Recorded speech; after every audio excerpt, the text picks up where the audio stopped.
सबसे पहला पाप कहां हुआ? आप कहेंगे अदन के बगीचे में। भाई साहब इससे भी पहले हुआ था। कहां? स्वर्ग में। किसने किया था? लूसीफर ने। अरे बाबा रे बाबा, स्वर्ग में पाप हो गया तो धरती में होने वाले ही पाप की तो कहानी ही बहुत छोटी हो जाती है। तो स्वर्ग में पाप कैसे हुआ, जरा ध्यान से सुनिएगा। स्वर्ग में एक दिन लूसीफर महोदय बड़ी फुर्सत से बैठे थे, ड्यूटी वुटी बांट बूट करके, और एक बार उन्होंने यूं पंखा हिलाया ऐसा, तो वहां से छनन छनन छनन की आवाज आई, और फिर दूसरा वाला यूं हिलाया तो गिटार की धुन सुनाई देने लगी, और फिर यूं उन्होंने सिर तो ढोलक बजने लगा। उन्होंने कहा वाह, मेरे हर पंखे में केसियो, यमाहा, ढोलक, तबला सब है। फिर उसने एक स्वर्गदूत को बुलाया, ए रॉबर्ट स्वर्गदूत इधर आइएगा जरा, तुम भी भैया ऐसा पंख तो हिलाओ। तो रॉबर्ट स्वर्गदूत ने ना पंखा हिलाया, परंतु डमरू बजा ही नहीं, और दूसरा हिला तो गिटार बजा ही नहीं, पैर हिला तो ड्रम बजा ही नहीं। तो लूसीफर कहते क्यों तेरे पंखे में म्यूजिक वगैरह नहीं किया? अब मैं आपके सामने हिला तो रहा हूं। अब तक लूसीफर ने अपनी खूबियों को दूसरों की खूबियों के साथ में तुलना नहीं किया था, इसलिए आओ हम शब्द काम में लाता था। लिसन मी वेरी केयरफुली, आओ हम, लेट अस, क्योंकि उसको अपने और दूसरे स्वर्गदूतों में भिन्नता के मामले में कोई रेखा ही नहीं थी कि डिवाइड करे।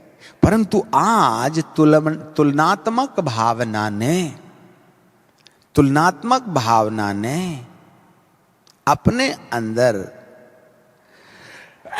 माफ कीजिएगा, अपने अंदर उन खूबियों को देखने के बाद दूसरों की कमियां, जरा देखना, आम जिंदगी में हम यही करते हैं। जब कभी हम तुलना करने चल पड़े, अपने आप को हमने दूसरों से बेहतर पाया, तो हमारे अंदर एक गुप्त घमंड पैदा हो जाएगा, सीक्रेट प्राइड। क्योंकि मैं, सामने वाला जो है 5 फीट 4 इंच है और मैं 5 फीट 7 इंच हूं, बस 3 इंच का फर्क है। इतने में मैं अपने आप को ऊंचा समझने लगता हूं। सामने वाले की चमड़े से मेरा चमड़ा यदि थोड़ा सा भी गोरा हो गया तो अंदर गुडू गुडू गुडू गुडू गुडू गुडू होने लगता है, मैं गोरा हूं। यदि सामने वाला ग्रेजुएट है और मैं पोस्ट ग्रेजुएट हूं, जब तक नहीं मालूम था ना तब तक कोई प्रॉब्लम नहीं था। एक बार मैंने पूछ ही लिया, तुम कहां तक पढ़े हो? जी ग्रेजुएट हूं। तब मैंने कहा मैं तो पोस्ट ग्रेजुएट हूं। बस बात यही हो जाती है। ग्रेजुएट एंड पोस्ट ग्रेजुएट के विचारधाराओं में मेरे और तेरे की रेखा बीच में चली आती है। जी हां, तुलना, कंपैरिजन। और आज धरती के अंदर में कितनी भारी मात्रा में लोग तुलना कर रहे हैं। दूसरे की कार देखते, दूसरे की टीवी देखते, दूसरे की बीवी देखते और अंदर ही अंदर कोढ़ने लगते हैं। एक दिन ऐसा ही नहीं मिली तो दूसरे की बीवी घर उठा लाते। तो कहने का मतलब ये है कि तुलना जो है ये भयानक चीज है।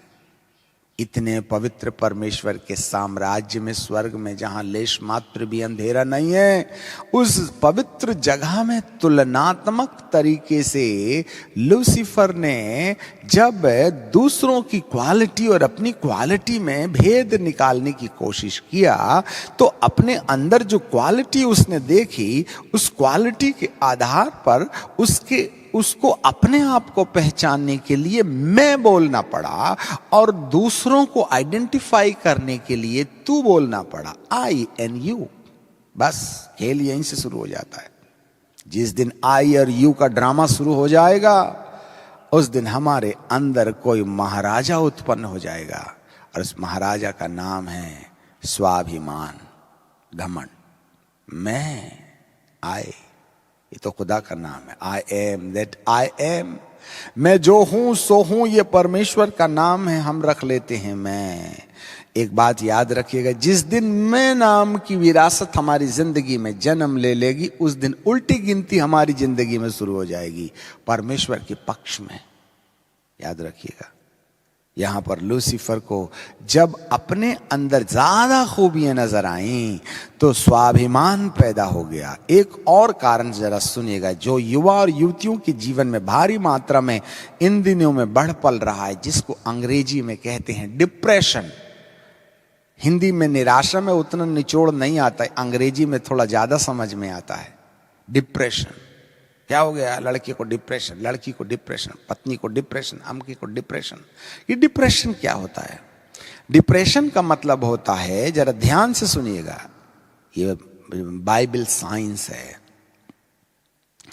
जब मैं अपनी तुलना ए नंबर व्यक्ति से करता हूं, यदि ए नंबर वाले व्यक्ति के अंदर मुझसे ज्यादा खूबियां पाई जाती हैं, मुझसे ज्यादा गोरा है, मुझसे ज्यादा ऊंचा है, मुझसे ज्यादा टैलेंटेड है, मुझसे ज्यादा धनी है, मुझसे ज्यादा ज्ञानी है, मुझसे ज्यादा समझदार है, तो मेरे अंदर तुलना करने के कारण मैं कमजोर हूं, मैं लाचार हूं, ऐसे वाले भाव पैदा हो जाते हैं।